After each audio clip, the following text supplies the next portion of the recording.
तर मुख्यमंत्री फडणवीसांनी संजय गायकवाडांचे कान टोचले, आमदारांना मारहाण करणं चुकीचं, सभापती अध्यक्षांनी कारवाईचा निर्णय घ्यावा, फडणवीसांच्या सूचना।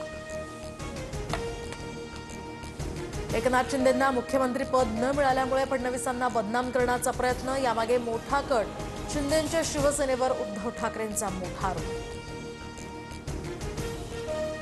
उपमुख्यमंत्री शिंदे ओरिजिनल शिवसेना तर अजितदादा हे ओरिजिनल राष्ट्रवादी घेऊन बाहेर पडलेत। फडणवीसांची प्रतिक्रिया, शिवाय कायद्याच्या चौकटीत राहूनच नार्वेकरांनी योग्य तो न्याय दिल्याचं सुद्धा विधान। 75ची शाल अंगावर पडते, त्याचा अर्थ आता थांबावा असा असतो, मोहन भागवतांच्या वक्तव्यानं चर्चेला उधाण। एका पुस्तक प्रदर्शनाच्या कार्यक्रमात मोहन भागवतांचं मोठं वक्तव्य। राजकीय निवृत्तीनंतर नैसर्गिक शेती करणार, केंद्रीय गृहमंत्री अमित शहांनी निवृत्तीनंतरचा प्लॅन सांगितला।